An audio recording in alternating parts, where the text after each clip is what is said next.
So our first DLC offering is called First Strike. It releases February 1st. It has 5 new levels in it, 4 brand new multiplayer maps, as well as a zombie level called Ascension. Kowloon is inspired by the single-player campaign level that was also set in Kowloon City, China, but the actual design and the layout and the geometry in the map is built from the ground up for MP. Kowloon is the only map that has zip lines, which will allow players to quickly get from point A to point B. The trade-off to that is that you're completely exposed while you're on the zip line. You can't use your weapon. It's going to get you to your location much faster, but there's also the risk that you're going to get shot.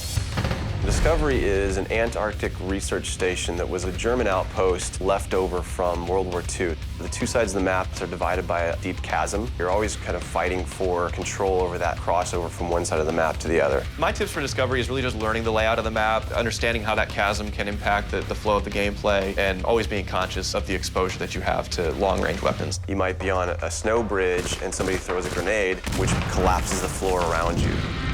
Our large map is Berlin Wall. This focuses on the checkpoint Charlie area of Berlin. It puts you fighting on the two different sides of the wall. So you've got East Berlin versus West Berlin kind of thing going. Berlin Wall has certain attributes about it that if you use it right, you're going to have the competitive edge over your opponents. It has a lot of very long view distances. It's a really great map for snipers. There's some good high points, some good elevation there. And one of the unique aspects about Berlin Wall is that there's the no man's land in the middle. You can take the risk of going through no man's land to get a faster route, but there's a good chance you're going to get mowed down by the auto turrets.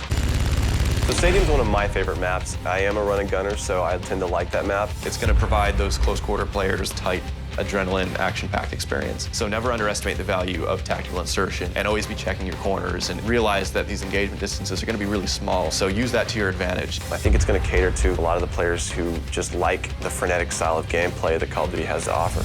One of the big agendas with this map pack is we wanted to listen to the feedback that people have been giving about all the maps they've been playing with the release of the game. They want more verticality, more sniper opportunities. They really love the interactivity that we did. These are components that we wanted to bring back in a pretty big way in the first DLC offering. First Strike is going to be available February 1st for 1,200 Microsoft points, and it'll be available on Xbox 360 first.